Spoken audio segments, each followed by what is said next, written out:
The Brewers' biggest acquisition at the trade deadline was a puzzle. They picked up third baseman Mike Moustakas, and second baseman Jonathan Schoop, and one big question about how to align their defense. Before these trades, Milwaukee already had a full infield. So how were they going to configure all of this? Specifically, what were they going to do with the man currently at third, Travis Shaw? It only made sense that he'd yield to Moustakas. But Shaw's bat was too big to be permanently relegated to the bench, and finding him a new spot on the diamond could be tricky. He'd only ever played at the corners, even in the minor leagues, and he wasn't a natural fit for the middle. The line on him as a prospect had been that his defense might not even stick at third, and teams should prepare for a move to first. The Brewers, though, knew what they wanted. They were going to play him at second, and they had a feeling that it would work. See, Shaw may not have ever played as the second baseman, but he'd certainly played at second. Our confidence in Travis at second base was, at least in part, dictated by the fact that we had seen him over there in shifts, said general manager David Stearns. He played on the right side of the bag over there a fair amount, even in the first half, and so we saw him make the throws, we saw him charge balls at different angles, and we thought, that can work. Stearns had indeed enjoyed significant opportunity to see him in the shift. On 35.6% of pitches in the regular season, Milwaukee used a shifted infield, more than any other team in the National League.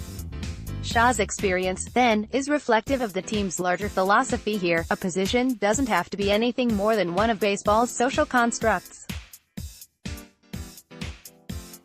The Brewers' infield isn't 4 men at 4 positions, with a utility player waiting on the bench.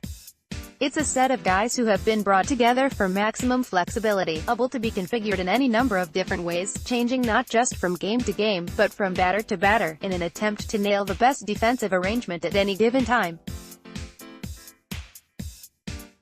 Milwaukee's most obvious strategy here is the most common one.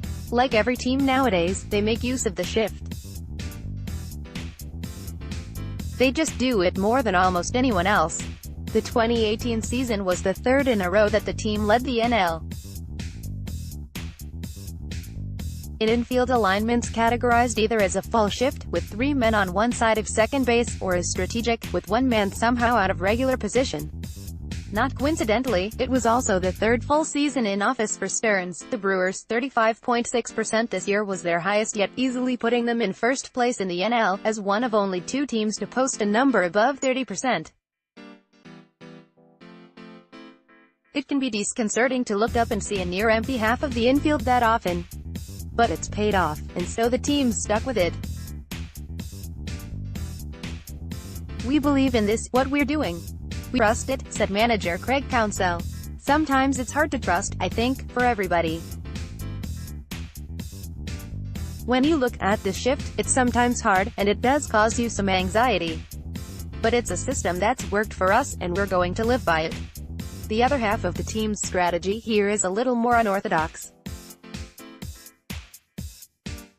They're not just shifting players within their specific positions.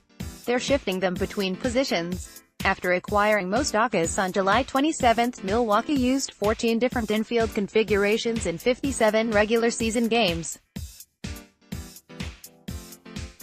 This variety wasn't the result of taking advantage of newly called-up players to give their regular guys rest in September, or covering for injured men out of necessity.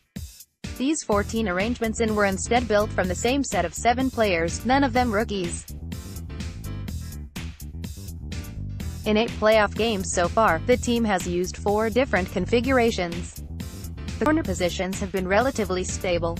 At first base, there's big man Jesus Aguilar, backed up on occasion by Eric Thames. Shaw will show up there, too, if needed. At third, there's Moustakas, again, replaced every once in a while by Shaw. In middle, though, there's plenty of mix-and-match plug-and play. The most common configuration gives second base to Shaw and shortstop to Orlando Arcia, whose defense is sharp enough to keep him in the lineup despite his featherweight bat. But Schoop will often take over second against left-handed pitching, and sometimes, he'll play at short. He'd played just 7 games at the position in 6 years in the major leagues before being traded to Milwaukee. There's also Hernan Perez, who can grab either spot up the middle. Most often, they'll play Aguilar, Shaw, Archa, Moustakas. But it's not uncommon to see Aguilar, Schoop, Perez, Moustakas, or Aguilar, Shaw, Schoop, Moustakas, or Aguilar, Schoop, Perez, Shaw, or, you get the picture. The Brewers' aggressive use of the shift, of course, makes all that positional flexibility easier. If shortstop is a dynamic and loosely defined concept in the first place, then it's naturally much simpler to stick someone new there. I feel like the way we've decided to position guys allows us to be a little more creative about where we play guys, Counsell said. Because I think, if you put 3 guys on the same side of the field, you still feel like you're getting to more balls without necessarily having to have a ton of range. This defensive diversity isn't necessarily groundbreaking in and of itself. There are plenty of clubs that make adjustments like these, due to injury or fatigue or poor performance. The Brewers, though, are different. They didn't land here by backing themselves into a corner. They landed here by design, engineered in the middle of the year. Even so, when the front office made these deadline trades, they didn't necessarily picture this much flexibility. They were partially driven by a typical midsummer desire, not to set up a defensive experiment, but to pick up some insurance for the stretch run. We pictured the ability to guard against injuries, which are always a part of this thing, Stearns said, on what the front office imagined when they pursued Moustakas and Schoop. We've been fortunate in our infield that we haven't had injuries, but that was one of the driving factors, the assumption that something will happen, and we wanted to be prepared for that. But injuries didn't come, and so the team has thrived with a full range of modularity in the infield. While defensive metrics can be finicky, just about every number says that they've succeeded as a unit here.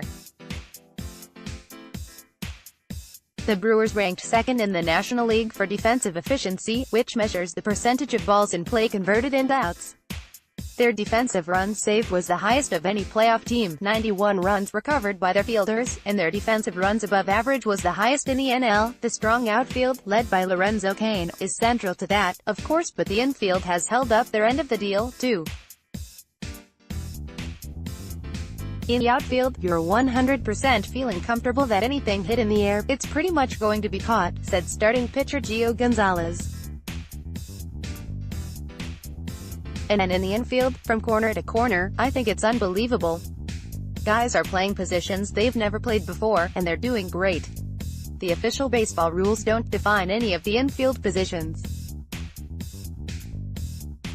There's no description of where they should stand or what they should do. There's not even a requirement that there be 4 men in the infield. The Brewers have embraced that ambiguity, and they have discovered a jackpot in the gray area.